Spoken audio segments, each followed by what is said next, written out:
చిన్న ప్రార్థన చేసుకుని వాగ్దానం చేద్దాం. ప్రార్థన చేద్దాం. పరలోకమందున మా కన్న తండ్రి, నీ నామమునకు స్తుతి, మహిమ, ఘనత, ప్రభావములు తెలియజేస్తూ ఉన్నా. మరొక బుధవారపు దినాన్ని మాకు అనుగ్రహించినందుకు స్తోత్రాలు. నీ యొక్క మహా కృప చేత, ప్రేమ చేత మమ్మల్ని నడిపిస్తున్న విధానాన్ని బట్టి స్తుతిస్తూ ఉన్నాం. ధ్యానింపబోచున్న వాక్యములో నుంచి మాతో మాట్లాడండి, మాకు నేర్పించండి. వినగల చెవులను, గ్రహించగల మనస్సును దయచేయండి. అభ్యంతరపరచ చూచే సాధారణ దురాత్మచక శక్తుల ప్రభావం నుంచి తొలగించండి.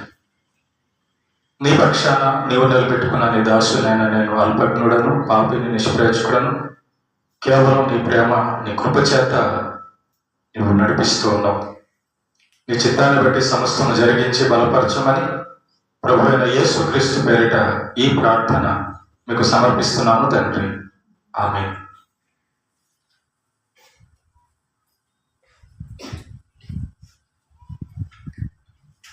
పరిశుద్ధ గ్రంథంలో నుంచి కొరింథీయులకు రాసిన 2వ పత్రిక 6వ అధ్యాయము 17వ వచనాన్ని వాక్యపఠన భాగంగా చదువుకుందాం. కొరింథీయులకు రాసిన 2వ పత్రిక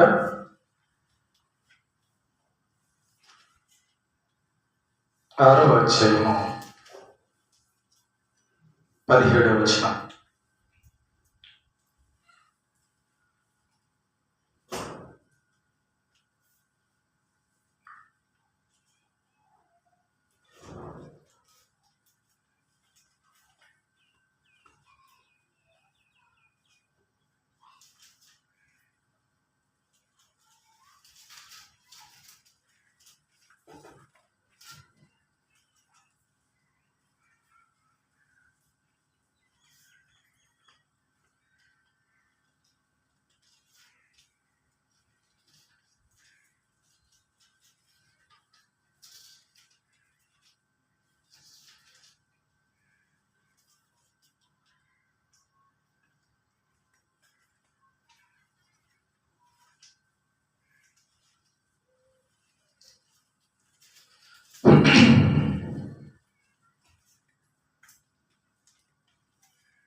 సౌండ్ కొంచెం తగ్గించాము.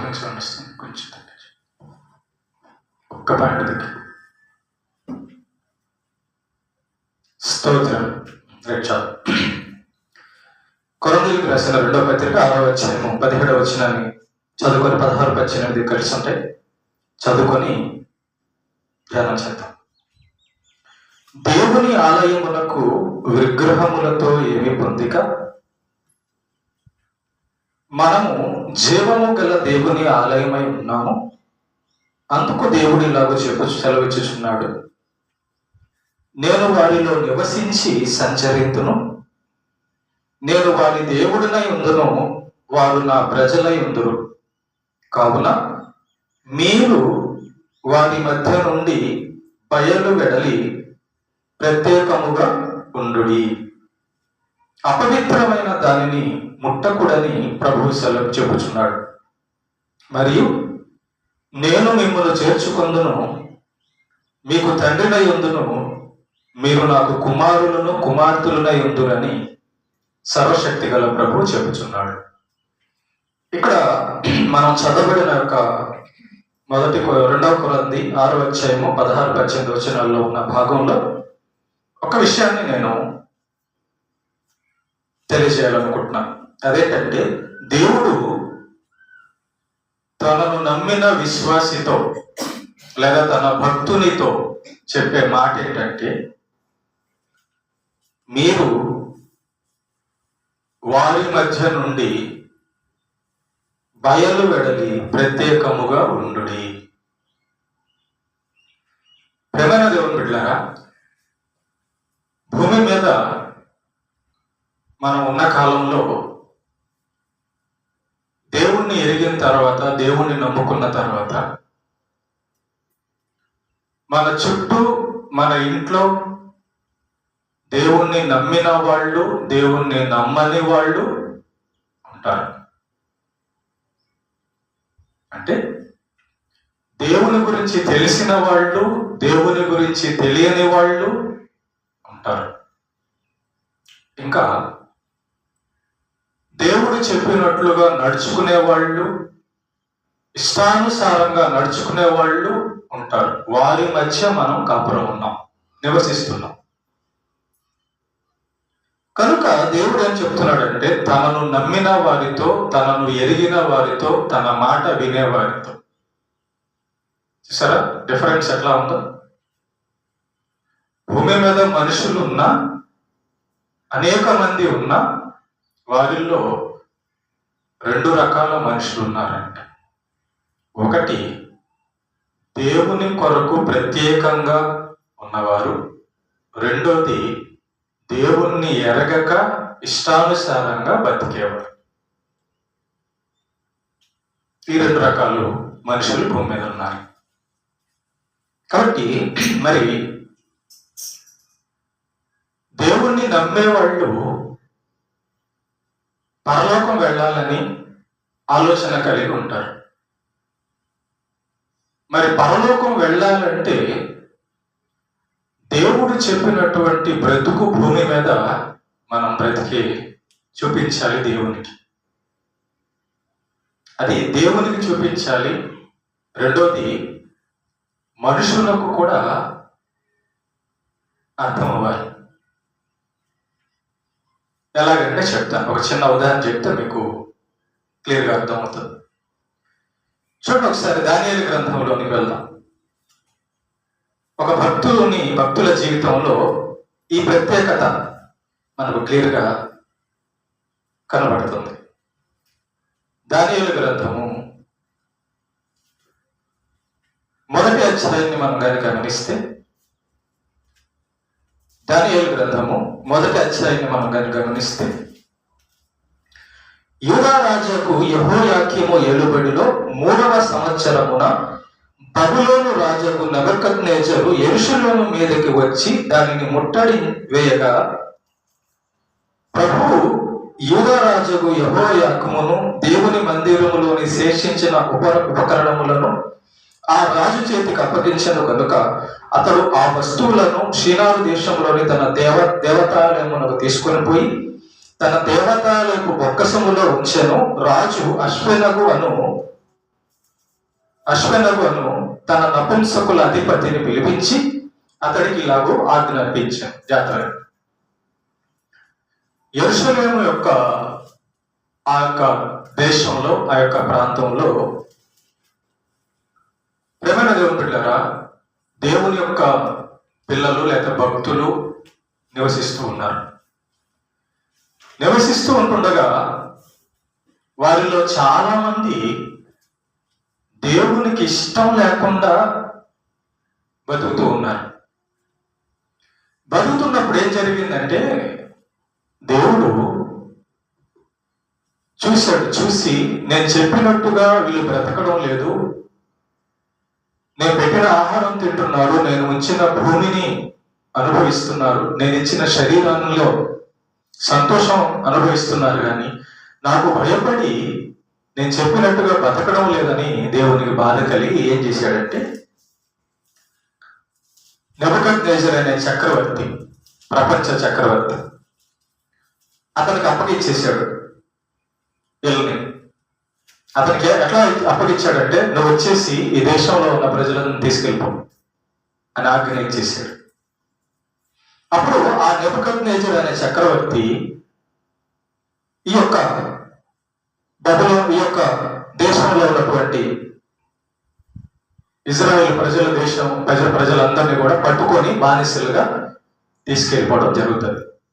ఇజ్రాయేల్ ప్రజలను, ఆ మందిరంలో ఉన్న అన్ని వస్తువులను మొత్తం తీసుకుని వెళ్ళిపోతాడు నెబుకద్నెజరు. చూడండి, ఒక పాయింట్ మనం నేర్చుకోవాలి.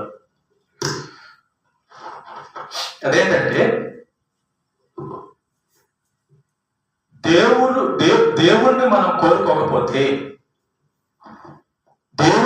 కోరుకోకపోయినా, దేవుడు చెప్పినట్లు బతకడానికి మనం ఇష్టపడకపోయినా, దేవుడు చెప్పినట్లుగా చేయడానికి మనం ఇష్టపడకపోయినా, దేవుడు ఒక పని చేస్తాడు. ఏం పని చేస్తాడంటే, మనల్ని ఎవరైతే ఎక్కువగా చెడగొట్టేస్తారో, మనల్ని ఎవరైతే నాశనానికి, నరకానికి తీసుకెళ్తారో, ఆ దెయ్యములకు, ఆ సాతానుకు, ఆ దెయ్యముల అనుచరులైన మనుషులకు మనల్ని అప్పగించేస్తాడు. అర్థమైందా? చూడండి దేవుడు ఎట్లా చేస్తాడు. ఎందుకు ప్రభు అలాగంటే, ఎందుకంటే దేవుడు చెప్పినట్లు చేయడానికి ఇష్టపడకపోతే, దేవునికి భయపడకపోతే మరి ఏం చేయాలి దేవుడు అంటే, సాతాన్ని, దెయ్యమును, నాశమును, చెడును కోరుకునే వాళ్ళకి ఆ సాతానికి అప్పగించేస్తాడు. ఆ నాశనం చేసే మనుషులకి అప్పగించేస్తాడు దేవుడు. ఎందుకంటే మేము నాశనం అవ్వాలి, నువ్వు మాకు అక్కర్లేదు అనుకుంటారు కాబట్టి జనాలు, నేను మీకు అక్కర్లేదా, నేను చెప్పినట్టు వినరా అనుకునే వాళ్ళందరినీ అప్పగించేస్తాడు. అలాగా ఈ లోకంలో మనం జరుగుతున్నది చూడగలం. ఏం చేస్తున్నాము? కొంతమంది ఎందుకు ఇట్లాగా దేవుడు భయం లేకుండా ఇష్టానుసారంగా బతుకుతూ ఉంటారంటే, వాళ్ళు సాతానికి అప్పగింపబడిన వాళ్ళు అని అర్థం. ఏంటి ప్రభు మరి నువ్వు సాతానికి అప్పగించడం ఏంటంటే, అవును, ఒక మనిషిని దెయ్యం నడపాలన్నా, ఒక మనిషికి ఏం కావాలన్నా కూడా దేవుని యొక్క ఆర్డర్తో అది జరుగుతాడు. సాతాను వచ్చి దేవుణ్ణి అడుగుతాడు, ఇతడు నావాడు, నా మాట వింటాడు, నన్ను ప్రేమిస్తాడు, నేనంటే ఇష్టం, నేను చెప్పినట్టు నడుచుకుంటాడు, నా దాసుడు కాబట్టి నువ్వు నాకు అప్పగించే అంటాడు సాతాను ఒక మనిషి విషయంలో. దేవుడు చూస్తాడు, నీకు సాతాను అంటే ఇష్టం, నువ్వు సాతాన్ని ప్రేమిస్తున్నావు, నువ్వు సాతాను చెప్పినట్టు నడుచుకోవాలనుకుంటున్నావు కాబట్టి వాడు నీకు యజమాని, వాడే నీకు సమస్తం, వాడు నిన్ను ఏం చేస్తాడో అదే చివరికి అవుతుందని ఒక మనిషిని అప్పగించేస్తాడు. ఇలా దేవుని ప్రజలు ఆ దేశంలో దేవునికి విరుద్ధంగా, దేవునికి ప్రత్యేకంగా ఉండకుండా, లోకానికి ప్రత్యేకంగా ఉండకుండా లోకంలో కలిసిపోయి లోకంతో పాటు బతుకుతూ ఉన్నారు. లోకము వారు ఏం తేడా లేదనమాట. మనం చదువుకున్న వాక్య పఠనం ఏంటంటే, మీరు వారి మధ్య ప్రత్యేకముగా ఉండుడి. ఇది మన టాపిక్. మీరు వారి మధ్య ప్రత్యేకముగా ఉండుడి, ఇది మన అంశం. సరే, దానియేలు, షద్రకు, మెషకు, అబేద్నెగో వీరు ఆ కాలంలో నివసిస్తూ ఉన్నారు. వారి వయసు ఎంత ఉంటున్నప్పుడు అంటే సుమారు 15 సంవత్సరాల లోపలే ఉంటుంది. సుమారు 12-15 లోపల. ఎంతమ్మా? 12-15 లోపలే ఉంటుంది ఆ కాలంలో.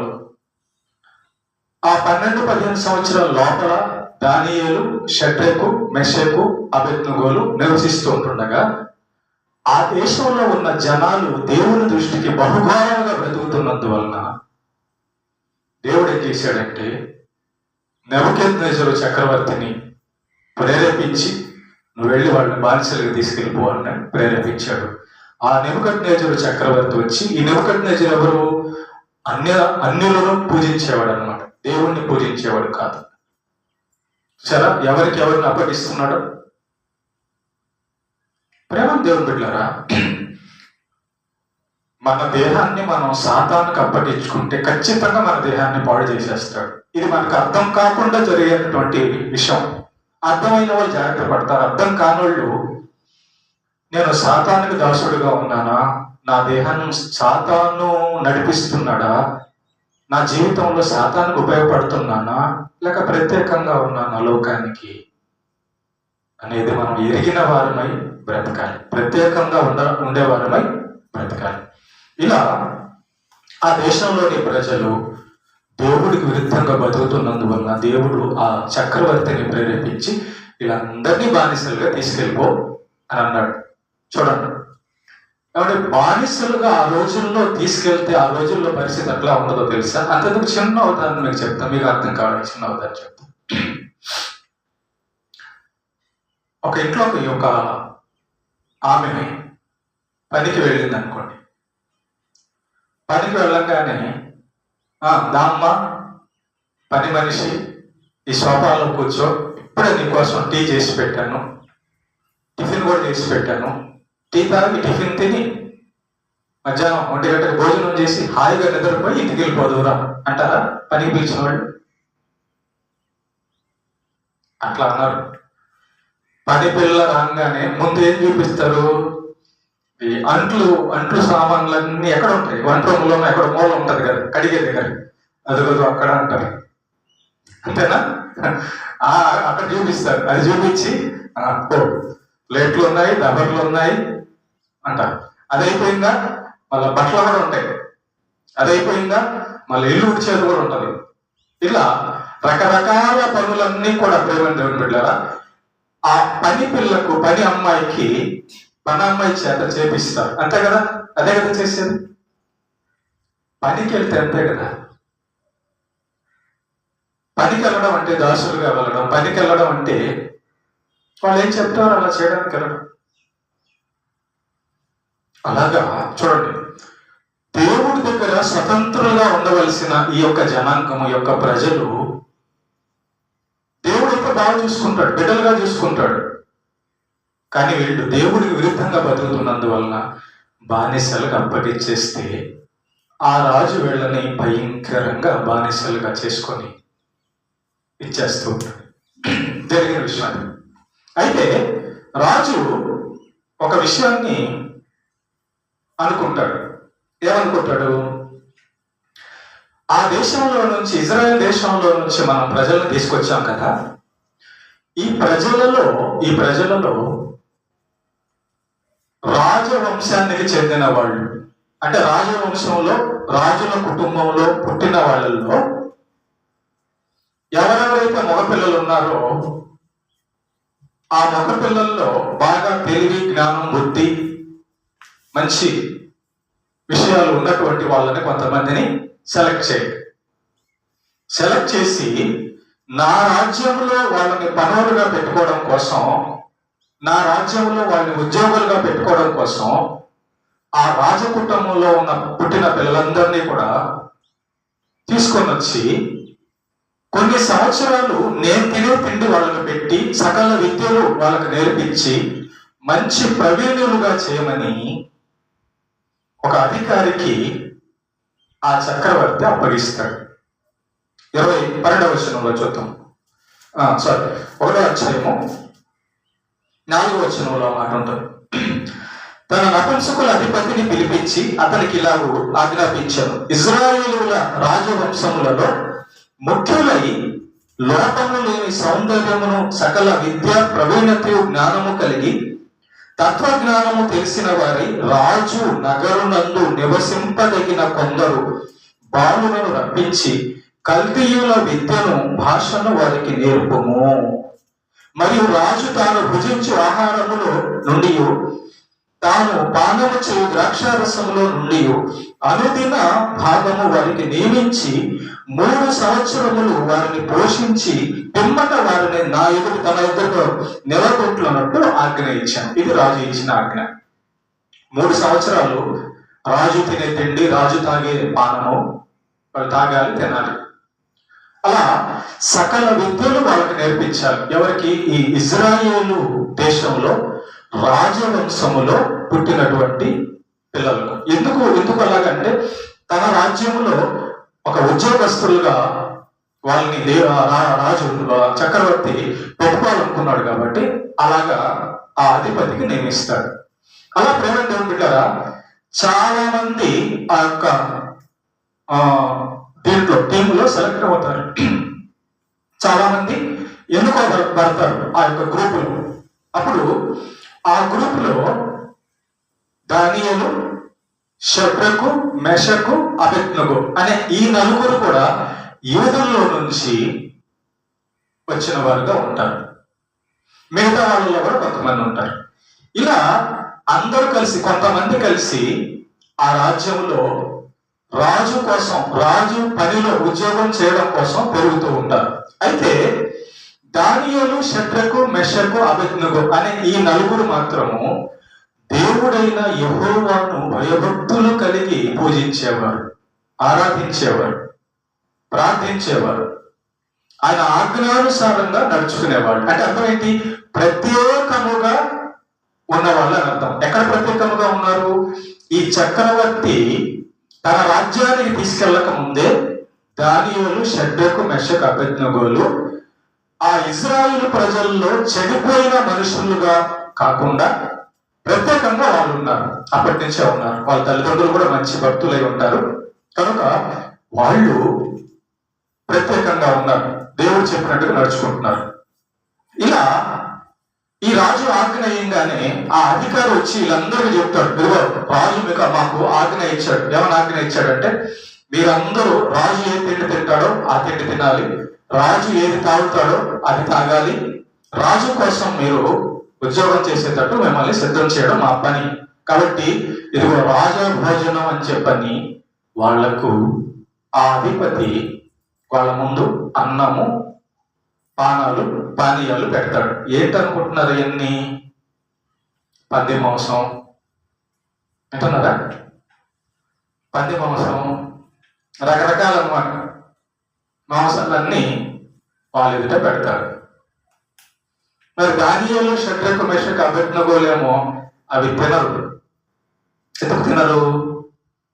దేవుడు చెప్పాడు కాబట్టి తినరు. ఓకేనా? ప్రేమను దేవుడు బిడ్డలారా, దేవుడు ఏదైతే తినమన్నాడో, ఏదైతే ఆచరించమన్నాడో ఆ ఆచారములో, ఆ విధిలో కొనసాగుతున్నటువంటి బిడ్డలు దానియేలు, షద్రకు, మెషకు, అబేద్నెగో. కనుక ఈ అధికారి తీసుకొచ్చిన ఆహారాన్ని చూసినప్పుడు వాళ్ళకు భయం వేసింది, వాళ్లకు అసహ్యం కూడా వేసింది. ఎందుకంటే ఈ దేవుడు తినొద్దన్నాడు కదా, మరి వీళ్ళేమో మమ్మల్ని తినమంటున్నారు. ఎందుకు అలా ఉన్నారంటే వాళ్ళకి దేవుడు అంటే ఇష్టం, దేవుడు చెప్పినట్టు బతుకుతున్నారు, ప్రత్యేకంగా ఉన్నారు. కొంతమంది వాళ్ళ కళ్ళ ముందే కలిసిపోయినా, దేవుని బిడ్డలైన వారు వాళ్ళ కళ్ళ ముందే తమ ఈడు వాళ్ళు కలిసిపోయినా, ఈ పిల్లలు మాత్రం, ఈ నలుగురు పిల్లలు మాత్రం ప్రత్యేకంగా ఉన్నారండి. ప్రత్యేకంగా సపరేట్ గా ఉన్నారు. కనుక వాళ్ళ నోట ఈ పంది మాంసాలు ఇవన్నీ కూడా పడలేదు. ఎప్పుడు కూడా ఈ మద్యం ఇదంతా కూడా ఎప్పుడు పడలేదు. మంచిగా ఉన్నారు పిల్లలు. ఈ అధికారితో అన్నారు, ఒక మాట అన్నారు, అయ్యా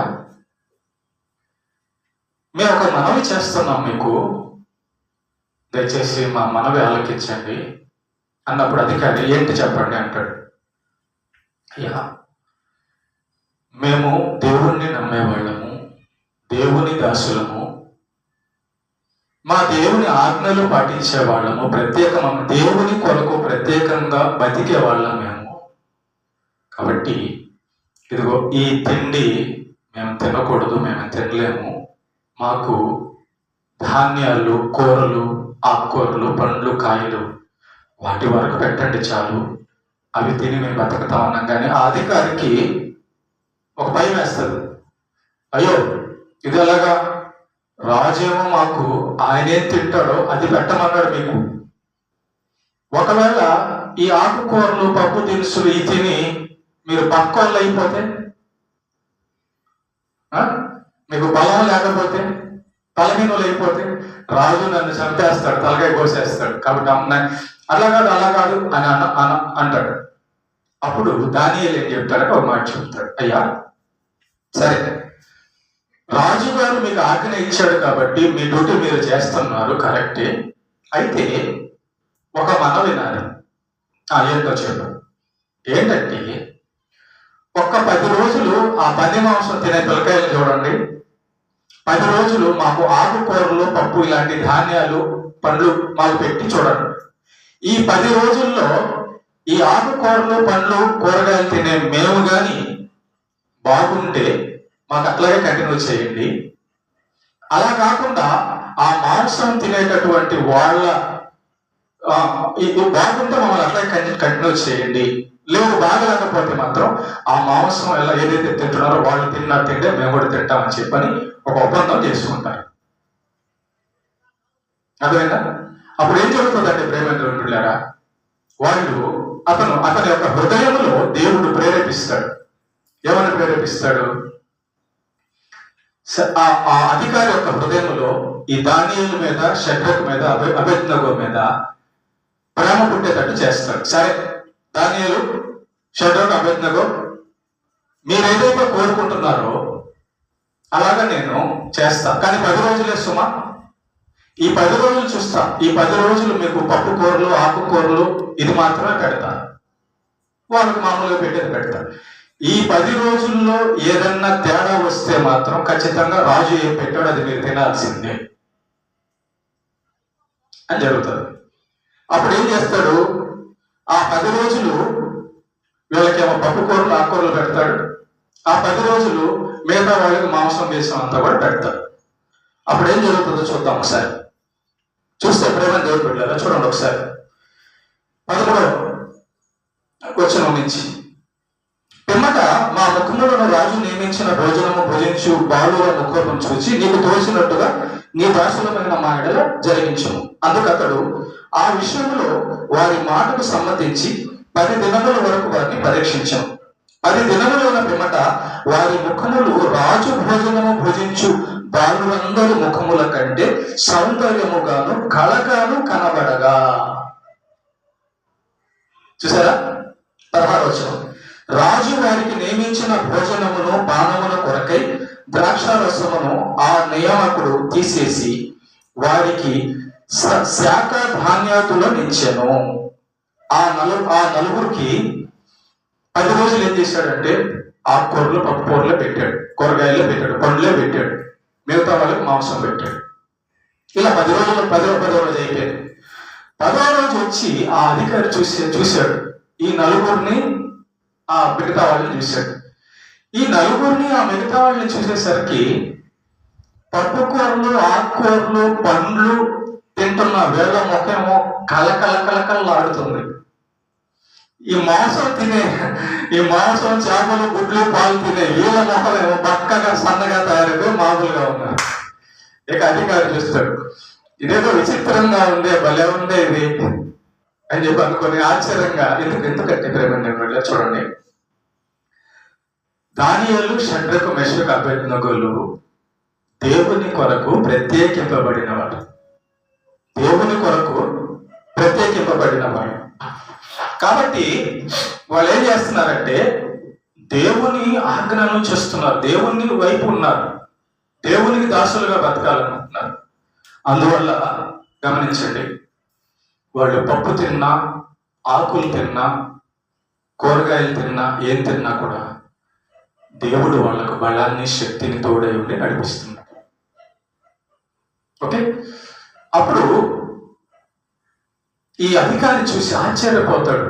ఏంటో వీళ్ళేమో పప్పు కూరలు, ఆకుకూరలే తిన్నారు, కూరగాయలు, పండ్లే తిన్నారు, వీళ్ళేమో మాంసం అంతా తిన్నా కూడా వీళ్ళు బలహీనంగా ఉన్నారు, వీళ్ళు బలంగా ఉన్నారు, వీళ్ళు అందంగా ఉన్నారు, వీళ్ళు జ్ఞానంతో ఉన్నారు. అంటే జరిగింది ఏంటంటే వారు దానియేలు, షడ్రకు, మెషకు, అబేద్నెగోలు ప్రత్యేకింపబడ్డారు, తమను తాము ప్రత్యేకించుకున్నారు. ఈ మాట బాగుంటుంది, కరెక్ట్ వాడాలంటే.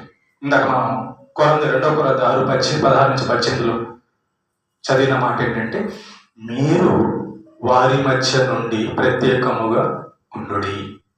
ఓకే, ఈ యొక్క దానియేలు, షడ్రకు, మెషకు, అబేద్నెగోలు ప్రేమందేవుని బిడ్డలారా ప్రత్యేకంగా ఉండాలనుకున్నారు కాబట్టి వాళ్ళకు ఆ ప్రత్యేకత ఏంటి? దేవుని యొక్క ఆజ్ఞ.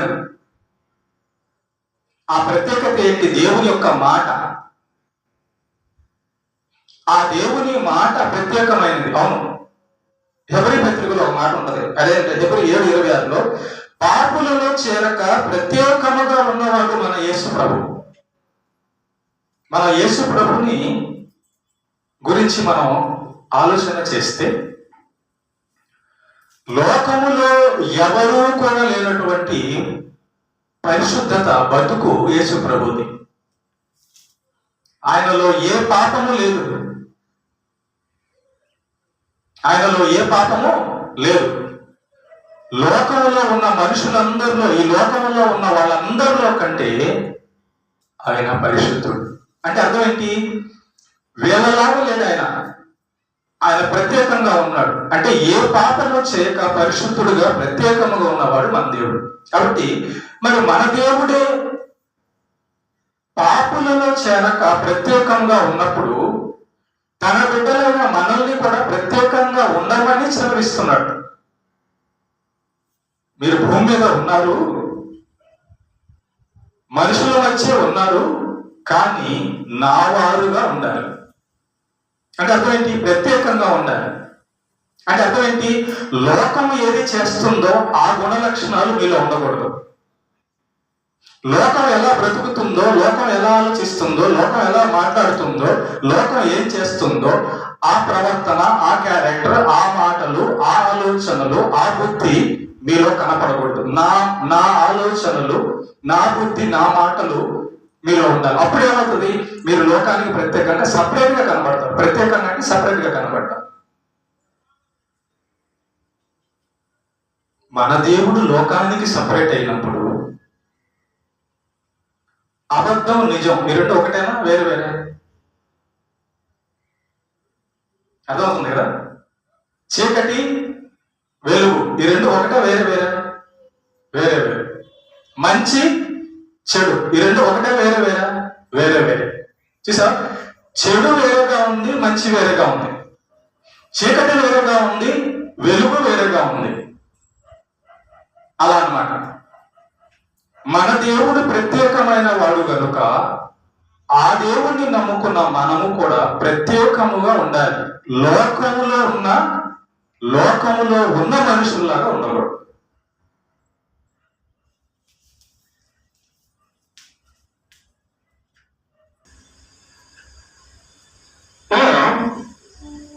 దానియేలు, శద్రకు, మెషకు, అబేద్నెగోలు ప్రేమదేవులారా రాజు సముఖమునకు తేబడ్డారు. రాజు సముఖమునకు తేబడినప్పుడు చూడండి ప్రేమదేవులారా వాళ్ళు ఎలా ఉన్నారంట? 15వ వచనం చూడండి.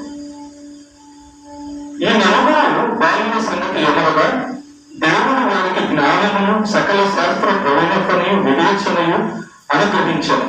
మరియు దానియేలు సకల విధములకు దర్శనములను, స్వప్న భావములను గ్రహించు తెలివి గలవాడై ఉండెను. నెబుకద్నెజరు తన సముఖమునకు వారిని తేవాలని ఆజ్ఞయించి నియమించిన దినమున కాగానే నపుంసకుల అధిపతి రాజు సముఖమునకు వారిని నిలబెట్టాను. రాజు వారితో మాట్లాడగా వారందరిలో దానియేలు, హనన్య, మిషాయేలు, అజర్య వంటి వారు ఎవరు కనబడలేదు. కనుక వారు రాజు సముఖమున నిలిచిరి. రాజు వీరి యొక్క విచారణ చేయగా జ్ఞాన వివేకముల సంబంధమైన ప్రతి విషయంలో వీరు తన రాజ్యం అంతట నుండి శకున గంట కంటేను, గాడిద విద్య గల వారందరి కంటేను 10 అంతలు శ్రేష్ఠులని తెలియబడను.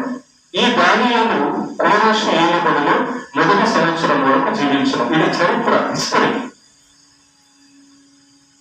ఈ కోరెషు రాజు బొమ్మ మన ఇండియాలో కూడా ఉండేది. హిస్టరీ. డబ్బు మీద గాంధీ బొమ్మ ఉంటుందా? గాంధీ బొమ్మ ఉంటుందా లేదా? ఒక కాలంలో ఈ కోరెషు బొమ్మ ఉండేది. అంటే చూసారా బైబిల్ ఎంత చరిత్ర, ఎంత సత్యమైంది. ఓకే, అయితే ఈ దానియేలు, శద్రకు, మెషకు, అబేద్నెగోలు రాజు సముఖమునకు తేబడినప్పుడు మిగతా వాళ్ళందరికంటే మాటల్లోనూ, జ్ఞానంలోనూ, ప్రవర్తనలోనూ, బలంలోనూ అన్నిట్లో కూడా గొప్పగా ఉన్నారు, మంచిగా ఉన్నారు. సో రాజు చూసినప్పుడు ఆ నలుగురికి ఆ రాజ్యంలో రాజు మంచి పదవులు, ఉన్నత పదవులు ఏర్పాటు చేశాడు. ఇది దానియేలు గ్రంథంలో దానియేలు, శద్రకు, మెషకును బాల్యంలో జరిగినటువంటి సంఘటన మీకు నేను ఉదాహరణగా చెప్తాను. దేనికి ఉదాహరణ చెప్పానంటే ప్రత్యేకంగా ఉండుట. ప్రేమ బాగుంటున్నారు. మన జీవితాల్లోకి మనం గమనిస్తే ఇప్పుడు చూసాం, వాళ్ళ జీవితాన్ని చూసినప్పుడు వాళ్ళు తినే తిండి వేరేగా ఉంది, ప్రత్యేకంగా ఉంది. వాళ్ళ సహవాసం, ఫ్రెండ్షిప్ వేరేగా ఉంది. వాళ్ళ జీవితం, ప్రవర్తన వేరేగా ఉంది. వాళ్ళ దేవుడు వేరే, లోకంలో ఉన్నవాడు కాదు. కనుక వాళ్ళు ప్రత్యేకంగా ఉన్నారు అంటే వాళ్ళు ఒక నిబంధన కలిగి ఉన్నారు, ఒక అగ్రిమెంట్ లాగా ఉందన్నమాట వాళ్ళకి. ఎలాగా? నా దేవుడు ఏం చేయమన్నాడు అలాగే నేను చేస్తాను, నా దేవుడు ఎలా ఉండమన్నాడు నేను అలా ఉంటా అంటే ఒక కమిట్మెంట్ ఉందన్నమాట. దేవుడితో వాళ్ళకి ఒక అనుభవంగా ఉంది, దేవుడితో వాళ్ళకి ఒక అనుభవంగా ఉంది. నేను చెప్తున్నా, మనం దేవుడిని కోరుకుంటే దేవుడి పాదాల దగ్గర ఉంటామని, మనం దేవుడిని కోరుకొని దేవుడు చెప్పినట్టుగా బతికితే దేవుడి దాసులుగా ఉంటామని. అప్పుడేం జరుగుతుందంటే మనం నిజం చెప్పే వాళ్ళగా ఉంటే అప్పుడేం జరుగుతుంది? అబద్ధం చెప్పే వాళ్ళలాగా ఉండకుండా ప్రత్యేకత ఉంటాం. అర్థమైందిగా? మనం నిజం చెప్పే వాళ్ళగా ఉంటే అబద్ధం చెప్పే వాళ్ళలాగా ఉండాలి. మనం నీతిగా ఉంటే లోకంలో పాఠం చేసేవారిలాగా ఉండాలి. సో డిఫరెంట్ అన్నమాట, ప్రత్యేకంగా సపరేట్ గా ఉంటాం. దేవుడు అది కోరుకుంటున్నాడు మనల్ని. క్రైస్తవ జీవితం అంటే ప్రత్యేకమైంది.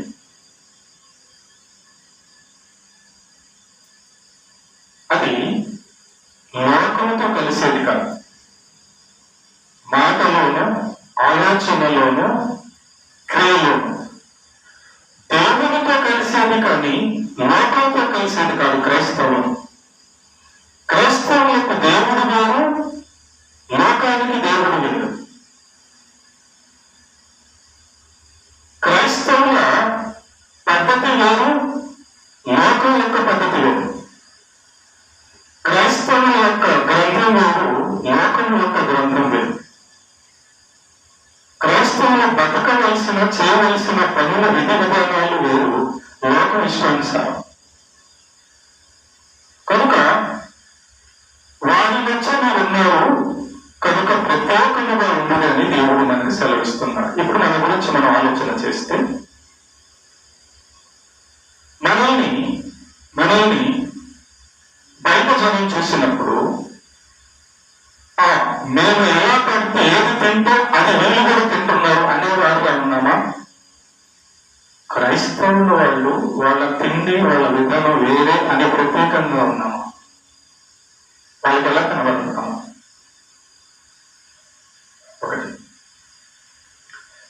మాటల్లోనూ ఆలోచనలోనూ వాళ్ళ ఆలోచనలు మన ఆలోచనలు ఏకమైపోయాయా, లేకపోతే దేవుడి ఆలోచనలు మన ఆలోచనలు ఒకటై వాళ్ళకి వేరుగా ఉంటాయి? ఎందుకంటే దేవుడి ఆలోచన లోకానికి విరుద్ధంగా ఉంటుంది, వేరుగా ఉంటుంది. దేవుడు నీతిమంతుడు, లోకమైన చెడ్డది. దేవుడు నీతిని కోరుకుంటాడు, లోకం ఇష్టానుసారంగా బతుకుతాడు. కనుక లోకానికి ఒక నీతి నియమం ఏముండదు, ఎలా పడితే అలా ఉంటుంది లోకం. చెడిపోయిన లోకం అది, చెడును కోరుకునే లోకం అది, నాశనాన్ని కోరుకునే లోకం అది, మంచి లేని లోకం అది. ఇప్పుడు క్రైస్తవులు అనగా యేసు బిడ్డలు, క్రైస్తవులు అనగా యేసు దాసులు, క్రైస్తవులు అనగా ప్రత్యేకంగా ఎంచుకునేవాడు, ప్రత్యేకింపబడినవాడు. ఇప్పుడు మనం క్రైస్తవులము అనంటే, మనం క్రైస్తవులుగా చెప్పుకోవాలంటే మనం ఏం కనబడాలి అంటే సపరేట్ లైఫ్, ప్రత్యేకమైన జీవితం కనబడాలి. వాక్యంలో ఉన్న జీవితం మనలో కనబడితేనే అప్పుడు మనము ప్రత్యేకంగా ఉన్నామని అర్థం. కాబట్టి మన ఆలోచన లోకంలో కలగకూడదు, మన మాట లోకంతో కలగకూడదు, మన తిండి లోకంతో కలగకూడదు, మన పని లోకంతో కలగకూడదు. ప్రాణ్యాలు శత్రుకు మిషకులు లోకం తింటున్న తిండి తినలేదు. రకరకాలు తింటది, రకరకాలు తాగుతుంది. కానీ దానియేలు, శద్రకు, మెషకు, అబేద్నెగోలు దేవుడు చెప్పింది తింటున్నారు, దేవుడు చెప్పిందే తాగుతున్నారు. చెప్పండి, నువ్వు లోకానికి ప్రత్యేకంగా ఉన్నావా, లోకంలో కలిసిపోయి ఉన్నావా? నీ తిండి లోకం తిండి ఒకటేనా? నువ్వు లోకం తింటున్నావా, ప్రత్యేకమైంది తింటున్నావా, దేవుడు చెప్పిందే తింటున్నావా? నీ నడక, నీ ఆలోచన, నీ మాటలు లోకంలో కలిసి ఉన్నాయా, ప్రత్యేకంగా ఉన్నాయా? మనం ప్రత్యేకంగా ఉంటేనే క్రైస్తవులము, దేవుని బిడ్డలము, పరలోకం చేరేవారము అని అర్థం. కొన్ని మాటలు చెప్తాను నేను చివరిగా. లోకానికి వివాహ విధానం వేరే ఉండదు.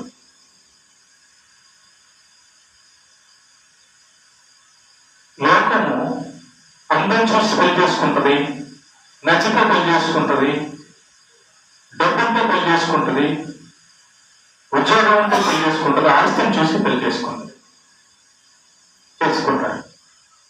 క్రైస్తవులు దేవుణ్ణి చూసి పెళ్లి చేసుకోవాలి. క్రైస్తవులు దేవుని బిడ్డలైన వారిని చూసుకొని పెళ్లి చేసుకోవాలి. క్రైస్తవులు దైవ భక్తి ఉండే వారిని చూసుకొని పెళ్లి చేసుకోవాలి. డిఫరెన్స్ వివాహ విషయంలో. ఒకవేళ అలా కాకుండా మనం వాళ్ళతో కలిసిపోతే మనం ప్రత్యేకంగా లేమని అర్థం. ప్రత్యేకంగా లేకపోతే లోకంతో కలిసి ఉన్నామని అర్థం. లోకంతో కలిసి ఉంటే లోకం ఎక్కడికి వెళ్తుంది? చివరికి చనిపోయాక నరకానికి వెళ్ళేవారు కదా. అర్థమైపోతుంది మనకి క్లియర్గా ఇక్కడ. దేంట్లో ప్రత్యేకంగా ఉండాలి? మన మాటలు, మన ఆలోచనల్లో, మన పనుల్లో, మన జీవితంలో క్రైస్తవులుగా కనబడాలి, క్రైస్తవులుగా కనబడాలి. అలా శద్రకు, మెషకు, అబేద్నెగోలు ప్రత్యేకంగా కనబడతారు. చూడండి, వివాహ విషయంలో ప్రత్యేకత కనబడుతుంది. ప్రవర్తన, ఆదివారం ఎక్కడ ఉంటారు క్రైస్తవులు? బీచ్ లోనా? ఎక్కడ ఉంటారు ఆదివారం క్రైస్తవులు? సినిమా హాల్లోనా? మందు షాపుల్లోనా? ఎక్కడ ఉంటారు క్రైస్తవులు ఆదివారం? మందిరంలో ఉంటారు. అంతేనా? అప్పుడు ప్రత్యేకంగా ఉన్నట్టుగా లోకాన్ని.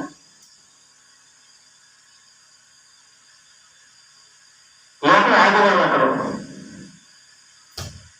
Sunday, enjoy day, weekend day. ఇక్కడ వీకెండ్ అని పార్టీ చేస్తుంది లోకం. దేవుని బిడ్డలకు ఆదివారం ప్రత్యేకమైనదండి. అవునా? దేవుని బిడ్డలకు ఆదివారము, ఇంకో మాట చెప్పనా, హ్యాపీయెస్ట్ డే. నాకు ఆదివారం అంటే పెద్ద సంతోషం అండి. చాలా ఇష్టం నాకు ఆదివారం అంటే. ఎందుకు? దేవుని మందిరంలో ఉండొచ్చు, దేవుని సన్నిధిలో దేవుడు ఉంటాడు మన దగ్గర. ఆయన్ని స్తుతిస్తూ, ఆయన్ని మహిమపరుస్తూ, ఆయన్ని ఘనపరుస్తూ, దేవుడి మాటలు వింటూ, దేవుడి వాక్యం వింటూ, ప్రార్థన చేస్తూ, ఇదంతా అక్కడ దొరికిద్దా? లోక సింహాల్లో, బీచుల్లో, లేక ఉద్యోగాల్లో, రకరకాల వాటిలో దొరికిద్దా? దొరకదు. ఆ రక్షణ, ఆ కృప, ఆ ఆనందం, ఆ తోడు, ఆ ఆదరణ దేవుడి దగ్గర తప్ప లోకంలో దొరకదండి. లోకంలో దొరకదు. అందుకే లోకం దారి తప్పి తిరుగుతుంది, వెళ్ళకూడని మార్గంలో వెళ్ళిపోతుంది. నిజంగా ఆలోచన చేద్దాం. మన జీవితము, ప్రేమ దేవుని బిడ్డ, యేసయ్య మాటల ప్రకారం ప్రత్యేకంగా ఉంటేనే మనం పరలోకానికి చేస్తామండి. మనం దేవుడు మనల్ని ప్రత్యేకించుకున్నాడు. ఎక్కడి నుంచి? పాపులలో నుంచి ప్రత్యేకించుకున్న వారిని క్రీస్తు బిడ్డలు, క్రైస్తవులు, పరిశుద్ధులు, పరలోకవాసులు అంటారు. సపరేట్ కనబడాలన్నమాట. ఓకే, ముగిస్తున్నాం. సపరేట్ ఏం కనబడాలి? సపరేటు దేవుని యొక్క వాక్యము మన జీవితంలో కనబడితే ఖచ్చితంగా మనలో సపరేట్ కనబడుతుంది. కనబడుతుందా? కనబడుతుంది. అబద్ధం చెప్పేవారి మధ్య మనం ఉన్నాం అనుకో, 10 మంది అబద్ధం చెప్పేవాళ్ళ మధ్య మనం ఉన్నాం అనుకో, ఈ 10 మంది అబద్ధం చెప్తుంటారు, మనం నిజం చెప్తుంటే ఆ 10 మంది విచిత్రంగా చూస్తారు. ఆ 10 మందిలో మనం ప్రత్యేకంగా ఉంటాం. చీకట్లో ఒక లైట్, చిన్న లైట్ అది పెట్టామనుకో, ఆ లైట్ కూడా కనబడుతుంది చీకటి అంతట్లో. అలా కనబడ దేవుడు మనల్ని కోరుకుంటున్నాడు.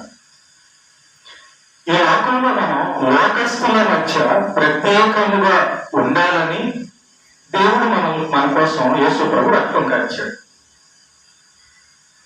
లోకం ప్రభు శరీరాలు తీసుకోడు. ఆలోచన చేస్తున్నారా? లోకం బాప్తిసం తీసుకోడు. ఇంకో మాట, చివరికి చనిపోయిన తర్వాత లోకం వెళ్ళే స్థలం కూడా వేరే, లోకం ఉండబోయే స్థలం కూడా వేరే. మరి లోకంలో బ్రతుకుతున్నప్పుడు లోకంతో కలిసి బ్రతికితే మనం పరలోకంలో ఎన్న స్థలం సంపాదించగలము? కుదరదు కదా, కుదరదు కదా. ఒక మాట చెప్పలేమన్నాను, ఇది చాలా పెద్ద పాఠం. కానీ ఒక మాట ఏంటంటే, తిమోతి పత్రికలో ఉంటుంది లోకం ఎలా బ్రతుకుతుందో అని. ఓకే, లోకం బ్రతికే బ్రతుకును చూసినప్పుడు మనం వాళ్ళల్లో కలిసిపోకూడదు. దానియాలకు కష్టాలు వచ్చాయి, షడ్రకు మెషకు అబేద్నెగోకు కష్టాలు వచ్చాయి, కానీ దే ఆర్ సెపరేట్. వాళ్ళు ప్రత్యేకం. లోకంలో మనకి ఎన్ని కష్టాలు వచ్చినా, ఎన్ని నష్టాలు వచ్చినా మనం ప్రత్యేకంగానే ఉండాలి తప్ప లోకంలో కలిసిపోకూడదు. అంటే రాజీ పడకూడదు. భక్తి జీవితంలో ఎన్నో కష్టాలు నష్టాలు వస్తాయి. ఎందుకు వస్తాయి? లోకంలో ఉన్నాం కాబట్టి. అబద్ధాలు చెప్పే మనుషుల మధ్య, నాశనం చేసే మనుషుల మధ్య, మోసం చేసే మనుషుల మధ్య, క్రూరుల మధ్య, దైవ భయం లేని మనుషుల మధ్య, పాపాన్ని ఇష్టపడే మనుషుల మధ్య ఉన్నాం కాబట్టి వాళ్ళ వల్ల మనకు శ్రమ వచ్చినా ప్రత్యేకంగా ఉండాలి. దేవుడు కోరుకునేది ప్రత్యేకమైన జీవితం. ఇంకో మాట, కొంచెం లోపలికి వెళ్తే ఇంకో మాట ఏంటంటే, దేవుడు కోరుకునేది ప్రత్యేకమైన మనస్సు. దేవుడు కోరుకునేది ప్రత్యేకమైన హృదయం. లోకం యొక్క హృదయంలాగా మన హృదయం ఉందా? లోకం హృదయంలోగా కాకుండా ప్రత్యేకంగా ఉందా? ఇంకో మాట చెప్తాను, మన చేతలు ఒక రకంగా ఉండి మన హృదయం ఇంకొక రకంగా ఉంటే కుదరదు. దేవుడికి ఇవ్వాల్సింది మొట్టమొదటిగా కాళ్ళు, చేతులు, కన్ను, ముక్కు, తల. ఏది వాళ్ళ ముందు దేవుడికి ఏమి ఇవ్వాలి? హృదయం ఇవ్వాలి, అంతే కదా. హృదయం ఇవ్వకుండా నీ చేతులు, కాళ్ళు, చేతులు, తల ఉపయోగం లేదు.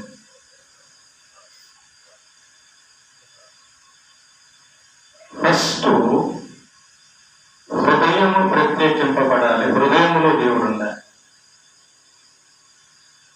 అక్కడి నుంచి భక్తి జీవితం స్టార్ట్ అవుతుంది. అక్కడి నుంచి నీ హృదయంలో నీ హృదయం ప్రత్యేకంగా ఉండాలి. అంటే అదే తెలుసా, లోకంలో సినిమా పాటలు హృదయంలో ఉంటాయి. హృదయం నిండి దాన్ని బట్టి నోరు మాట్లాడుతుంది, అంతే కదా. మెమరీలో ఏముంటాయో బయటకు వస్తాయి కదా.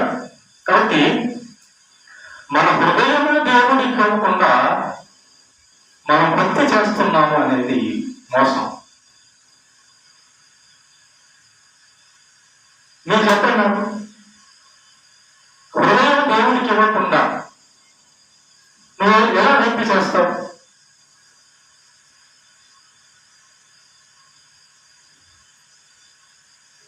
అంటే మోసం, సాతాను మోసం చేస్తుంటారు అనమాట. ఇష్టానుసారంగా నువ్వు బతుకు, కానీ నువ్వు పరలోకి వెళ్ళిపోతావు అనేటట్టుగా సాతాను మనల్ని మోసం చేస్తాడు. ప్రభుత్వంగా మొట్టమొదటిగా దేవునికి హృదయం ఇచ్చిన దగ్గర నుంచి ప్రత్యేకత మొదలుపడుతుంది. ఇలా నేను చెప్పాను కదా, మనం ప్రత్యేకంగా ఉండాలంటే మొట్టమొదట మన హృదయాన్ని దేవుడికి ఇస్తేనే ప్రత్యేకంగా ఉంటాం. హృదయాన్ని దేవుడికి ఇవ్వకుండా ప్రత్యేకంగా మనం ఎలా ఉండగలం? ఉండలేకూడదు. సపరేట్ మనం సపరేట్ అయిపోవాలి. మన హృదయం సపరేట్ అయిపోవాలి, మన మాటలు సపరేట్ అయిపోవాలి, మన ఆలోచనలు సపరేట్ అయిపోవాలి, మన కార్యాలు సపరేట్ అయిపోవాలి. అప్పుడు ప్రత్యేకంగా కనబడతాం, దేవుని స్వరూపంలో కనబడతాం. కనుక లోకం జాగ్రత్త. ఈ లోకంలో మనం ఉన్నాం కాబట్టి లోకంలో మనల్ని లాగే వాళ్ళు ఉంటారు. మన ఇంట్లోనే దేవుని కోసం ప్రత్యేకంగా బతకకుండా లోకంలో బతికేనే ఉంటారు. ఇంట్లోనే ఉంటారు, లోకంలో ఉంటారు. కాబట్టి ఇంట్లో ఉన్న వారికి అలాగే కాకుండా ప్రత్యేకంగా ఉండాలి. లోకంలో బతికే వారిలా కాకుండా ప్రత్యేకంగా ఉండాలి. టోటల్గా మన జీవితంలో ఒకటి కనబడాలి. అదేంటంటే ప్రత్యేకత.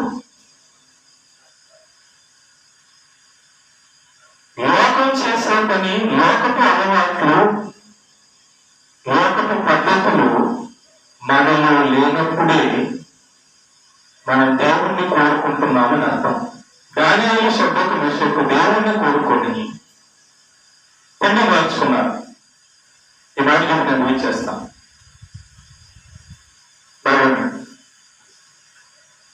దానియేలు శబ్దకు మెషకు అబేద్నెగోలు వాళ్ళ తిండి సపరేట్ చేసుకున్నారు, వాళ్ళ జీవితం సపరేట్ చేసుకున్నారు, ప్రత్యేకంగా చేసుకున్నారు. అంటే వాళ్ళు దేవుణ్ణి కోరుకున్నారు. దేవుణ్ణి కోరుకున్నారంటే దయాన్ని వద్దనుకున్నారు. దేవుణ్ణి కోరుకున్నారంటే చెవులు వద్దనుకున్నారు. దేవుణ్ణి కోరుకున్నారంటే దేవునికి దాసులు. ఏమండి, దేవుడు కూర్చోమంటే కూర్చోవాలి, నించోమంటే నించోవాలి, రమ్మంటే రావాలి, ఆగమంటే ఆగాలి, వెళ్ళమంటే వెళ్ళాలి. ఇది భక్తి.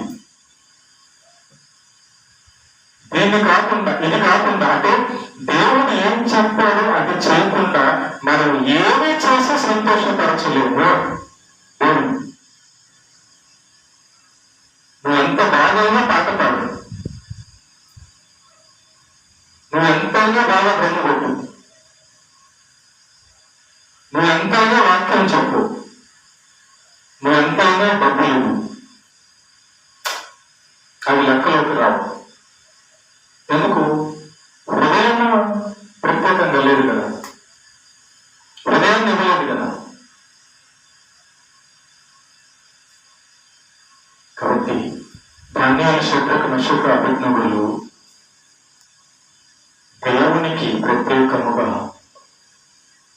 వాళ్ళు ఏర్పరచబడ్డారు.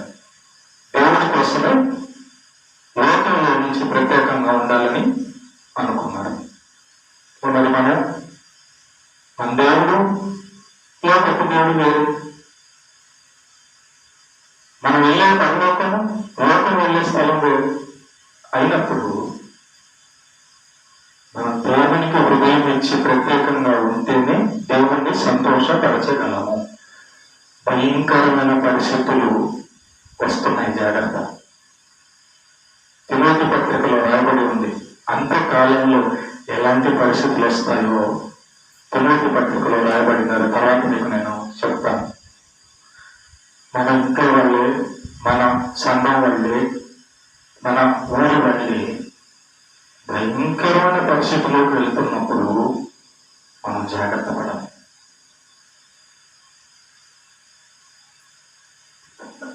సేవకుని ఇంట్లో వాళ్ళు ప్రత్యేకములు అయిపోవచ్చు, దేవుడికి చెడ్డపేరు తెచ్చే పనులు చేయొచ్చు, కానీ నువ్వు జాగ్రత్త ఉండాలి, సేవకుడు జాగ్రత్త ఉండాలి. ఇంట్లో వాళ్ళే విశ్వాస దృష్టిలో పనులు చేయొచ్చు, కానీ నువ్వు జాగ్రత్త ఉండి విశ్వాసం కోల్పోకూడదు. లోకంలో వాళ్ళు విశ్వాస దృష్టిలను మనల్ని విశ్వాసం భక్తి జీవితం నుంచి లాగే పనులు చేస్తారు, కాబట్టి నువ్వు నిలబడాలి. మన చూపు ఎప్పుడు దేవుడి మీద మనకి ప్రత్యేకంగా ఉండాలంటే ఈ లోకం ఏమన్నా అనుకొని లోకం ఏమన్నా చేసుకొని ఒకటే స్టాండ్ అంతే. ఒకసారి దేవుణ్ణి నమ్మిన తర్వాత ఒకటే మాట అంటే ఒకటే బాట. చివరి వరకు కూడా మన చూపు యేసు వైపు, మన గమ్యం పర్లోకం వైపు, మన దారి వేరే ఉండాలి. లోకంతో స్నేహం చేయకు.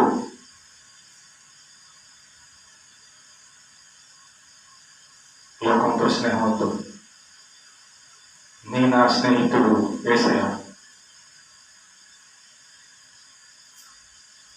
లోకపు మాటలు పాటలు మనకొద్దు, మన పాట యేసయ్య. లోకంలో మనకు ఉన్నత స్థితి వద్దు, మనకు ఉన్నత స్థితి ఇచ్చేవాడు యేసయ్య.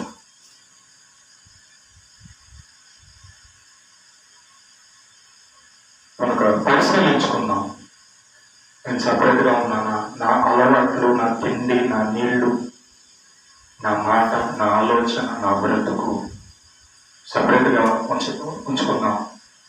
ఎక్కడన్నా పొరపాట్లు ఉంటే వాటిని సరి చేసుకున్నాం. మనం తినే దగ్గర ఎక్కడన్నా పొరపాటు ఉంటే ఉండొచ్చు, ఎందుకంటే నేర్చుకునే వాళ్ళం కాబట్టి ఉంటే వాటిని సరి చేసుకోవాలి. లోకం తింటాను నేను తింటున్నానా అంటున్నారు. లోకం తాగుతున్నది నేను ఏమైనా తాగుతున్నానా, లోకం మాట్లాడుతున్నది నేను ఏమైనా మాట్లాడుతున్నానా, లోకం చేస్తున్నది ఏమన్నా నేను చేస్తున్నానని డిఫరెన్స్ చూసుకొని సపరేట్ అయిపోవాలి. ఒక మాట చెప్పిన ముగిస్తాను. నిన్న ఈరోజు బుధవారం చర్చికి రావడానికి ఒంగోలులో మేము బయలుదేరితే ఒంగోలులో బయలుదేరేటప్పటికే తుఫాన్ స్టార్ట్ అయింది. తుఫాన్ స్టార్ట్ అయ్యి ఆ బండి మీద ఇక్కడికి వచ్చేసరికి ఎంత భయంకరమైన గాలిలో వర్షంలో వచ్చాము. దేవుని యొక్క మహాకృప వల్ల ఎందుకు వీఆర్ సపరేట్. దేవుని సన్నిధిలో దేవుని యొక్క కార్యక్రమాల్లో పొందాలంటే ఆ జర్నీలో ఏమన్నా కానీ దేవుని స్తోత్రం పనులకు వెళ్ళిపోతాం. కానీ మనం ప్రత్యేకం, మనం ఆబ్సెంట్ అయ్యే వాళ్ళుగా ఉండకూడదు. ప్రత్యేకంగా అంటే ఎప్పుడు ఆబ్సెంట్ అవ్వడం ఆమె అది ప్రత్యేకం. అప్పుడప్పుడు సరే మనకు ప్రత్యేకం కాదు. అలా తుఫాన్లో నేను తెలుసు ఎలాంటి పరిస్థితులు ఏంటో. ఆ తుఫాన్లో మేము వచ్చాం. మన దేవుడు గొప్పవాడు, మనం ప్రత్యేకంగా ఉండాలి. సహజంగా స్కూల్ సెలవు ఇచ్చారు, బ్యాంకులు సెలవు ఇచ్చారు, బ్యాంకులు గవర్నమెంట్ ఆఫీసులు లేదా స్కూల్ రకరకాలన్నీ సెలవు ఇచ్చారు కదా.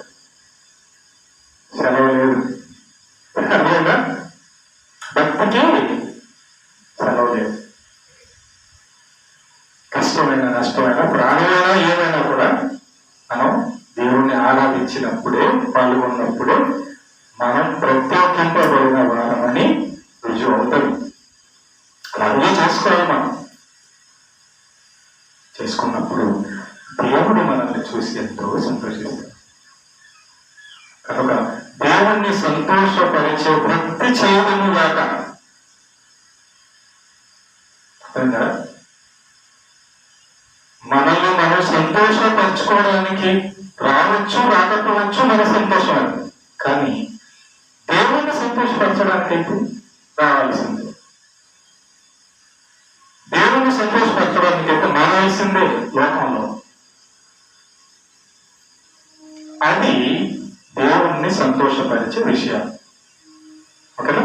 కాబట్టి ప్రత్యేకముగా ఉందాం. ప్రత్యేకంగా లోకానికి మనం ప్రత్యేకంగా ఉన్నాం.